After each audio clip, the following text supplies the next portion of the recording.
And I guess we'd start, obviously, with the premiere, which is the Blue Beetle episode, right? Yeah, definitely.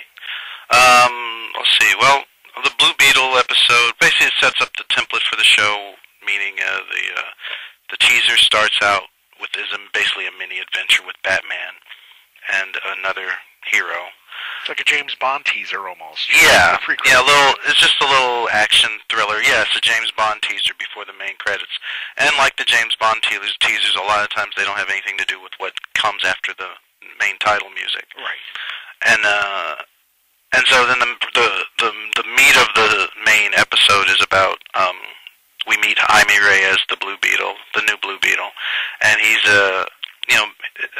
we kind of start the story after Batman has met him, and Batman is basically his mentor, and he's training him how to be a hero, and so we learn different things about Jaime, and that his armor, he hasn't quite learned how to use it all very well yet, and they get whisked away to another dimension.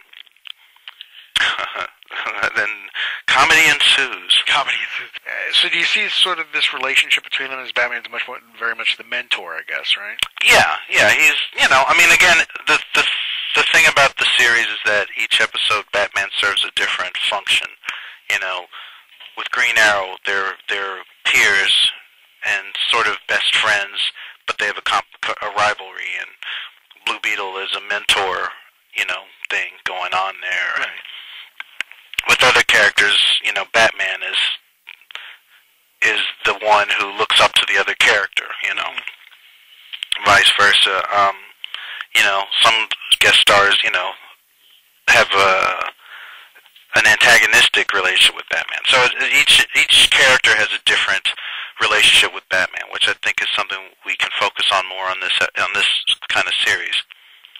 Right, 'cause it's only the two of them, basically. Right, yeah. Explore that, right. Yeah, so, not every person he teams up with is going to like him, But that's fun, isn't it? Yeah, and it brings out it can, depending on who the guest star is, it can bring out a lighter side of Batman's personality, Absolutely. And this it was interesting. He's putting him in that setting where it's like, dude, wake up, and this is the way you need to approach it, and deal with these aliens, I thought it was very interesting how it sort of evolved, Yeah, and this isn't a Batman that's, foreign to us. It's just one we haven't seen in a while. Right. But, Well, the funny thing is, it immediately brought me back to those comics of that era, right. Like the opening scene with him and Green Arrow tied up with this big elaborate scheme or trap. Mm-hmm.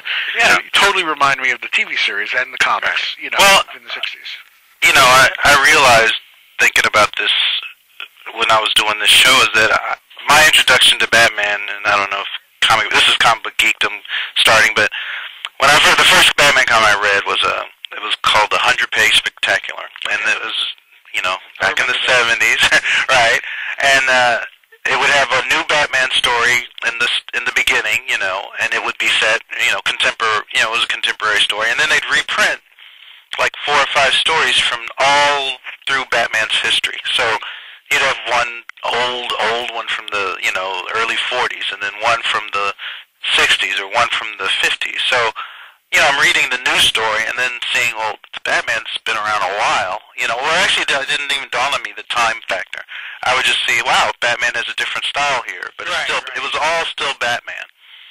And so, to me, that's all those versions of Batman are one character, and as they should be. I don't differentiate between this era and that era. They're all Batman, and they all make up Batman. And there's certain personality traits that are consistent throughout all those eras.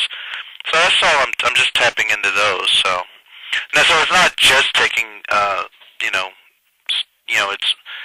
Its jumping off point isn't just the '66 show. It's it's everything. And you'll see if you watch the show, there'll be lots of fan winks throughout for comic book fans who know Batman's history over the years. Right.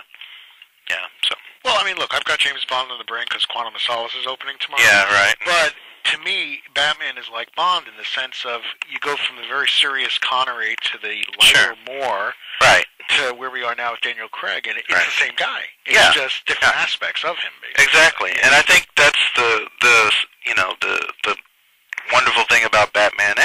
on is that they're up for interpretation in a way that other heroes, like Superman, it's either Superman or it's not Superman.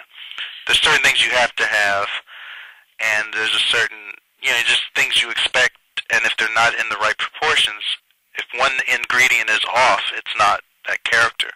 With Batman, you can mix it and match it a little bit more. If you have the, approximation of the costume, the costume is variable. You can, it can be interpreted in a lot of different ways, which is why a lot of artists like drawing Batman, is you can make your own version of Batman. As long as you have these few key elements to the costume, it'll look like Batman.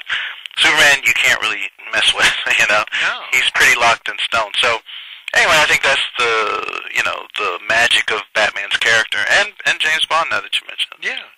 Well, I mean, it's funny because what you said is because when Warner Brothers, I forget which executive it was interviewed, saying how, the movies have to start exploring the dark sides of their characters because of Dark Knight's success. Right. And I just remember thinking to myself, all right, not to harp on the Superman thing, but the man doesn't have a dark side. I mean, yeah.